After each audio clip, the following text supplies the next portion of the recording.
Halo teman-teman, apa kabarnya? Hari ini saya Encecin akan sharing pengalaman saya dan juga memberikan opini tentang Canon R6 Mark II.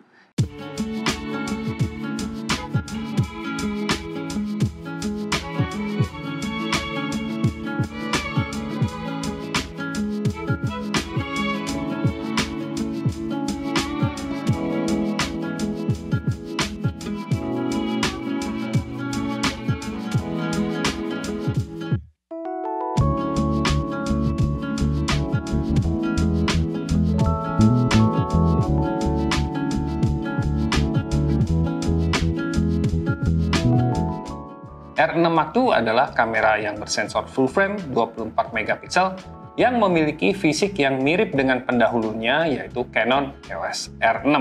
Dalam kata lain, seperti kamera DSLR, dengan grip atau pegangan yang besar, ada jendela bidik di bagian atas kamera, dan juga memiliki tombol, joystick, dan juga dial untuk mengatur setting. Dan juga memiliki layar monitor yang dapat diputar ke samping dan juga ke segala arah.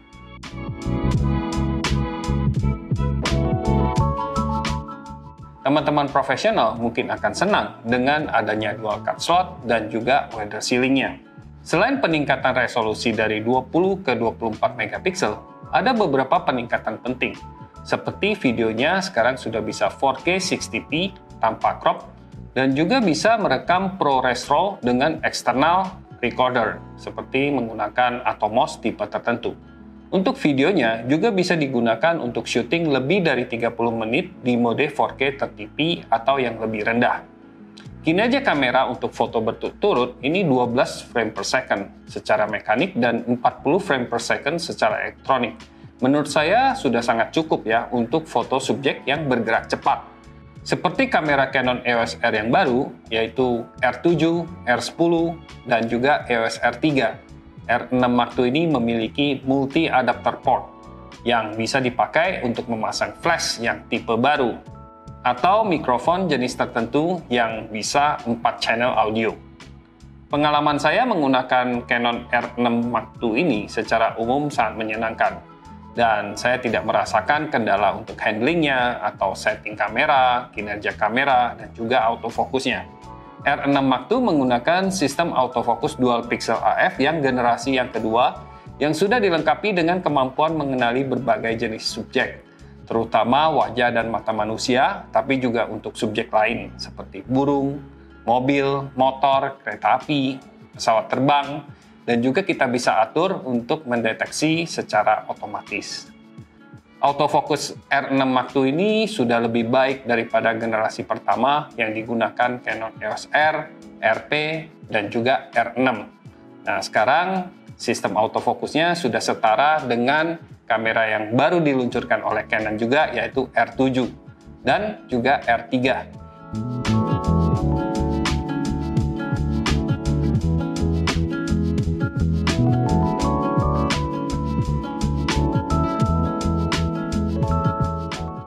Pada dasarnya, sistem autofocus R6 Mark II ini sudah sangat cepat untuk foto dan video. Hanya saja di beberapa gerakan yang sangat cepat atau kondisi yang sangat kontras atau gelap, ada 1-2 foto yang miss dari sekitar 100 shot. Biasanya itu terjadi saat mata subjek tidak terlihat terlalu jelas, seperti waktu mata tertutup atau melihat ke samping dan juga ke belakang. Motor fokus lensa yang dipasang saya rasa juga akan menentukan. Untuk autofocus saat merekam video di 4K 50p, kita bisa sama-sama lihat bahwa autofokusnya bekerja dengan baik dalam mendeteksi dan mengunci subjek, terutama wajah dan mata subjek. Tapi saat subjek tertutup batang pohon, kamera akan lebih fokus ke pohonnya. Dan saat subjek terlihat lagi, kamera akan fokus ke subjeknya kembali.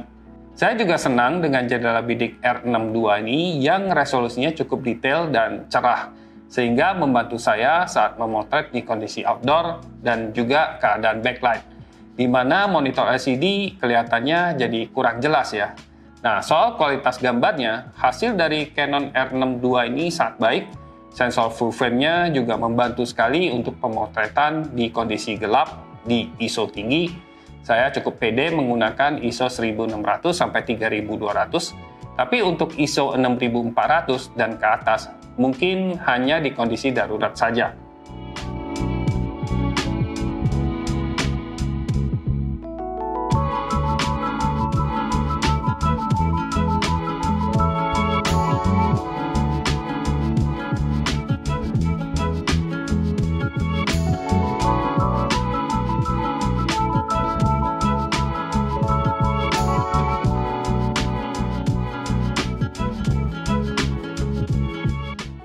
Jika kita lihat secara fisiknya, Canon R62 ini mirip sekali dengan kamera DSLR Canon.